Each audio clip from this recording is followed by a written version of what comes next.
Pengacara Setiawan Jodi hari Selasa lalu datang ke Polda Metro Jaya untuk menjalani pemeriksaan sehubungan dengan laporan yang ditujukan pada Sandy Harun tentang penggelapan asal-usul seseorang dan pencemaran nama baik. Teguh mengatakan Setiawan Jodi akan mengambil langkah hukum selanjutnya jika Sandy Harun tidak segera mengakhiri masalah ini. Kita lihat kalau nanti ada perbaikan karakternya sebagai seorang ibu, karena yang penting di sinilah kepentingan masa depan anak. Kita tidak ingin mencelakakan ibunya, tapi kalau ibunya mau mencelakakan.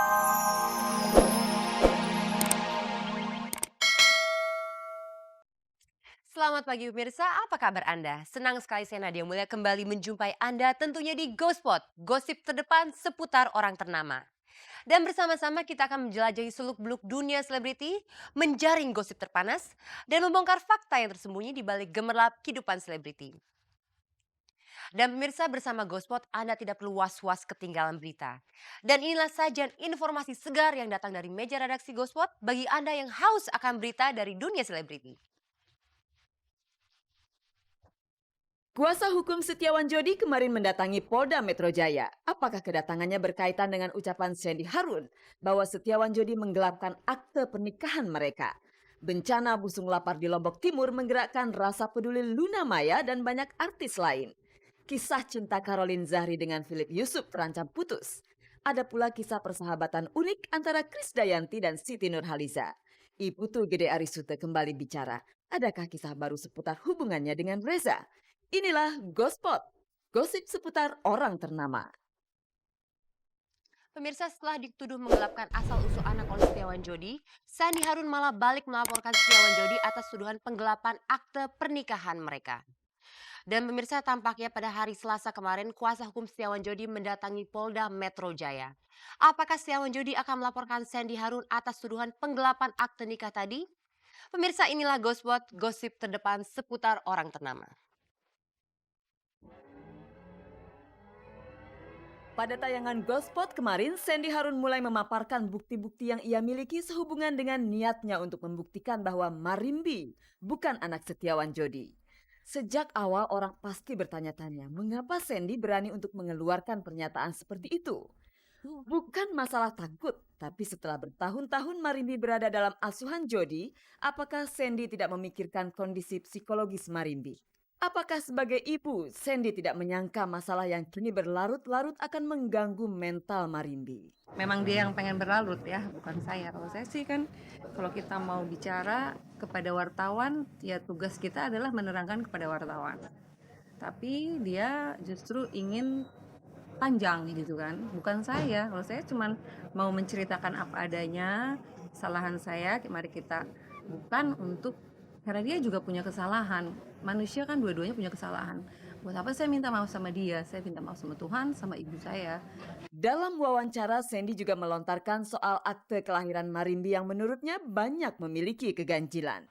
Kalau kami tinjau dari sisi asas domisili itu sudah tidak benar, ya. Karena domisili Ibu Sandy Harun berdasarkan KTP yang ada itu alamat di Kemang, Jakarta Selatan. Kemudian KTP Saudara Setiawan Jodi itu kalau tidak salah daerah Jakarta Barat.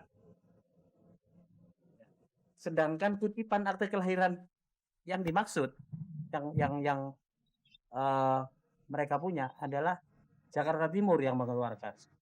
Jadi sudah menyimpang jauh. Kalau ditinjau dari sudut asas peristiwa,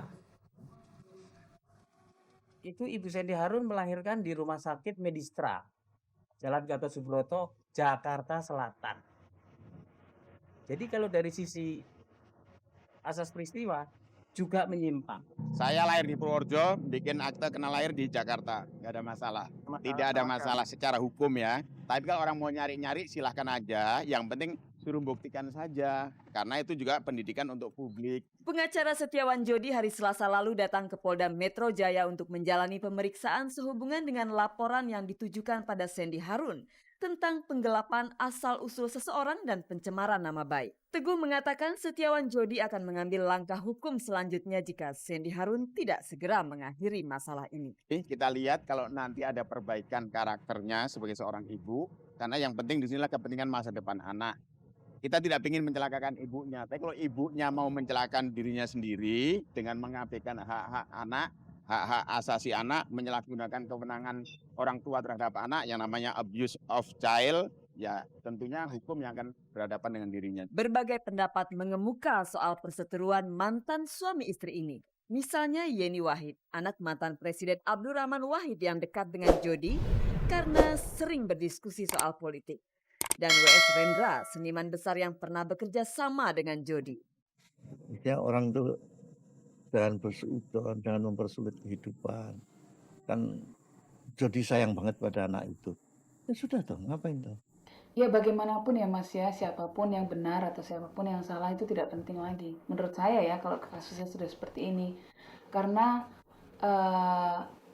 yang paling mendasar kemudian efeknya adalah ada trauma terhadap anak. Dia dipaksa untuk memilih antara ayah dengan ibunya. Itu saja sudah berat. Nah, kemudian ditambah lagi ada desakan dari luar. Ada pertanyaan-pertanyaan dari luar, dia sendiri pasti bingung. Ini anak-anak ini semua. Nah itu saya prihatin sebetulnya, kasihan. Yang kasihan anak saya yang pertama, karena bapaknya berjanji kepada anak saya yang pertama tidak akan masukin mamanya ke polisi, tapi dia ternyata tidak menepati janji. Akhirnya anak saya yang mencintai bapaknya sebenarnya tidak mau bicara dengan bapaknya, tidak mau bicara dengan keluarga-keluarganya. Pemirsa, negara kita sudah lama merdeka dan kekayaan alam kita dikenal sangat subur. Bahkan ada pernah yang mengatakan bahwa tongkat kayu dan batu pun bisa menjadi tanaman. Lantas penderitaan busung lapar yang menimpa saudara-saudara kita di Lombok Timur tentu sangat mengejutkan. Kemarin pemirsa, Dede Yusuf dan beberapa artis lainnya berangkat ke Lombok Timur untuk mengunjungi mereka yang tertimpa oleh musibah. Sementara itu di Jakarta, artis Luna Maya yang kerap menghiasi layar infotainment karena kedekatannya dengan banyak pria tampak berbeda dahulu dengan sekarang. Karena sekarang Luna Maya sudah diangkat untuk menjadi duta dari Badan Pangan Dunia. Pemirsa, marilah kita lihat bersama seberapa besar kepedulian para artis ini terhadap bencana yang menimpa saudara sebangsa.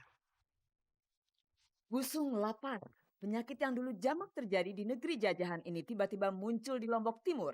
Semua orang tersentak. Ternyata di negeri yang katanya gemah ripah loh jinawi ini masih ada balita-balita yang kekurangan gizi.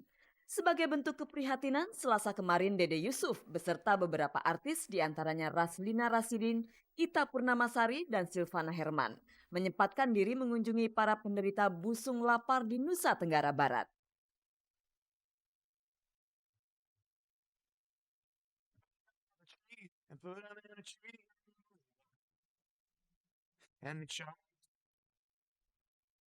Rasa haru langsung menyergap saat di depan mata Dede Yusuf dan kawan-kawan terpampang bocah penderita busung lapar bernama Safila. Tubuhnya tinggal tulang berbalut kulit, tergolek tak berdaya. Hanya mata bulatnya saja yang menunjukkan Safila masih bernyawa. Anda ingin tahu berapa bobot bocah berusia 6 tahun ini? 8,5. Dari berapa? Dari Rumah Sakit Umum Dr. Sujono, rombongan kemudian mengunjungi sebuah puskesmas. Lagi-lagi korban busung lapar berhasil ditemui di sini. Kabarnya setidaknya ada 600 balita di Lombok Timur yang menderita busung lapar. Saat ini kami berada di Lombok, di Mataram, di mana kita sedang berada di sebuah lokasi puskesmas di mana terjadi musibah busung lapar atau kekurangan gizi bagi anak-anak. Saya bersama dengan Ibu Maimunah yang putranya Muhammad Firda, Ibu ya. Muhammad Faizar, usia 2 bulan, yang sangat kekurangan gizi dan saat ini tidak bisa bangkit, tidak bisa bergerak atau tidak bisa melakukan apa-apa. Masyarakat Indonesia ini kan terkenal kan tanahnya tuh kaya banget ya Indonesia. Apa misalnya kita lempar kayu aja bisa jadi yang sesuatu gitu, tapi kok masih ada yang kelaparan gitu. Dan di Lombok ini kan juga petani ya, penghasil beras terbesar ya, kok bisa ada yang kelaparan, memprihatinkan sekali. Pas lihat langsung merekanya gitu, aduh lebih terenyuh lagi gitu. Aduh kayaknya mudah-mudahan dengan ada kita di sini, masyarakat seluruh Indonesia terketuk hatinya, pemerintahan, teman-teman, saudara-saudara kita semua. Masih banyak adik-adik kita, putra-putri kita, saudara-saudara kita yang seperti ini, yang masih sangat kekurangan. Jadi kami mengetuk pemirsa hati Anda, apabila Anda memiliki kelebihan rezeki, Mari kita sumbangkan buat saudara-saudara kita yang saat ini masih sangat membutuhkan dan kekurangan. Sementara itu di Jakarta, bintang sinetron Luna Maya juga berpartisipasi dalam kegiatan penggalangan dana untuk anak-anak busung lapar. Badan Pangan Dunia bekerja sama dengan sebuah perusahaan pengiriman ekspres logistik dan dokumen menunjuk Luna Maya sebagai duta untuk mensosialisasikan program Perang Melawan Kelaparan. Program ini berskala internasional.